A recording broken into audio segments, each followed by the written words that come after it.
When we want to create an RGB color in processing, nothing could be easier. We just list the 3 red, green, blue values that we get off the color picker, and we're in business. If we're working with HSB colors, there are 2 extra steps that we have to go through. The first is we have to switch mode. We have to tell processing when we say, for example, fill and give it 3 numbers, those numbers are not to be interpreted as red, green, blue, which is how it interprets them when we're in red, green, blue mode. We have to tell processing, no, these numbers are going to be hue, saturation, and brightness. We have to change the mode. Now, if you've seen my supplementary video on modes, you know I don't like modes. In processing, I think modes are a real problem. But this is one of the few cases where we really need to use a mode. So let's see how to use it and how to create HSB colors. By default, processing thinks that we are in the RGB color mode. If you want to explicitly say, my colors are in RGB, this is what you type. Color mode with a capital M is the name of the command that sets the mode, followed by an open paren, something, and a closed paren. And if this was an actual statement in processing, we would have a semicolon at the end. What goes between the parens is one of 2 things. In this example, it's RGB. All capitals, no spaces. It's a keyword, and that means we are in RGB mode, red, green, blue. This is the default mode. When you first start writing your programs, processing assumes that the colors are all described as red, green, blue. So if you type this line at the top of your program, you're explicitly telling it that that's the mode you're in, but that's the default. So it doesn't help. It doesn't hurt. The other choice is the HSB color mode. And if we type this line, that tells it, for example, if we say fill followed by 3 numbers, those numbers are hue, saturation, and brightness, not red, green, blue. And again, HSB is a keyword, all capitals, no spaces. Once you switch mode, processing stays in that mode until you switch again. So I always want to be in the default mode, RGB. Then I'm never confused. I never have to worry about what mode I'm in. I'm always in RGB. So anytime I switch to HSB, I go into HSB, do what I need to do, and go right back to RGB. Let me show you how this looks. So here I am writing my program, typing lines, and I think, oh, it's time to enter a color in HSB. I switch into HSB color mode, and then before I even define the color, just so I can't possibly forget, I enter a blank line and I go back to RGB mode. And now everything after that line will be in RGB. And now I'm ready to enter a color in HSB in between these 2 lines. And suppose my HSB color is 50, 100, 150. Then I just type 50, 100, 150. And I'm filling with that HSB color.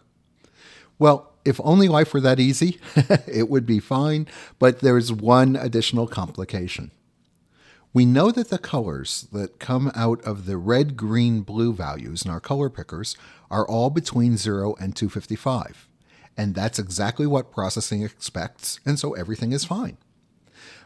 But when you enter an HSB color, it also expects those numbers to be between 0 and 255. But unfortunately, that's not what the color pickers display. When you choose a color using any of the color pickers we saw, or almost any color picker out there, hue comes back as a number of degrees between 0 and 359, or sometimes between 0 and 360. Saturation and brightness are expressed as percentages, and so they come back between 0 and 99, or 0 and 100. More often it's 99. So even processing's own built-in color picker gives us back a value for hue between 0 and 359, a value of saturation between 0 and 99, and a value of brightness between 0 and 99. which is fine, except when you say fill and you give it 3 numbers, even in HSB mode, it thinks those numbers should come between 0 and 255. Now, it would be really nice if when you went into HSB mode, processing said, oh, I know, you're in HSB now. The first number will be in the range 0 to 359, and the second two will be between 0 and 99. But it doesn't. It doesn't know how to make that switch.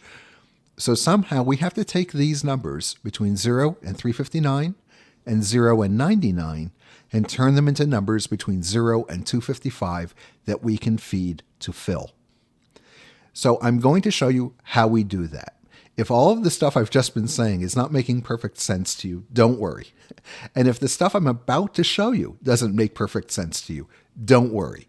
Because when we're done, we'll have a recipe. I'll just give you a little recipe to remember, and you can always refer back to it. And as long as you follow that recipe, your HSB colors will always work. But let's see how to find that recipe. Suppose we have a value for hue that came out of a color picker. So this is going to be a number. Well, we want to turn it into a number from 0 to 255, but it's currently a number from 0 to 359. So if I divide it by 359, I end up with a number between 0 and 1. If I multiply that by 255, now I have a number from 0 to 255. Saturation is between 0 and 99. So I divide it by 99. Again, I get a number between 0 and 1. Multiply that by 255. I get a number from 0 to 255. Brightness follows the same pattern. It's between 0 and 99. So divide it by 99, multiply by 255, and we have a number between 0 and 255. Okay, that's a lot of stuff to remember. It turns out we can just multiply and divide those numbers out, and we get simple numbers to remember.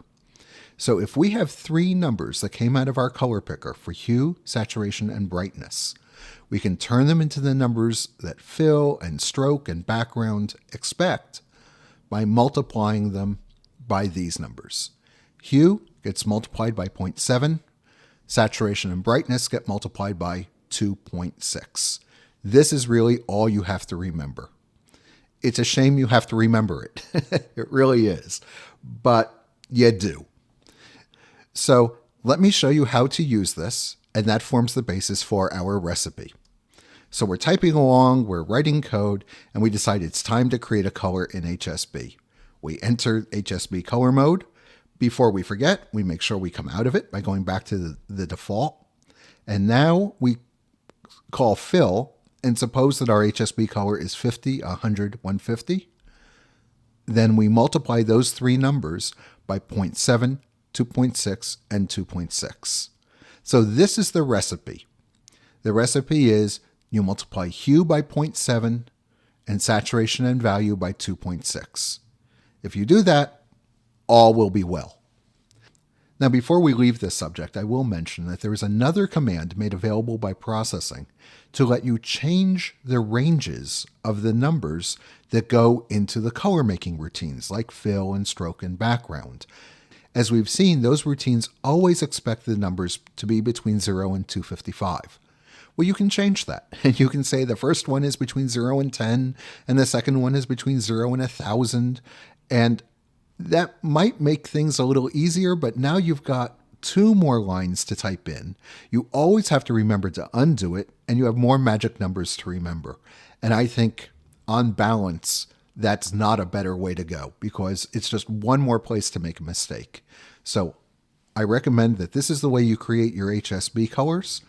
Go into HSB mode, create your colors, just use the numbers that come out of the color picker, but remember to multiply them by these numbers to make them appropriate for processing, and then make sure you go back into RGB mode so later you'll always know that you're in RGB mode, and if you ever need to go to HSB again, you enter it, create more colors, and come back out.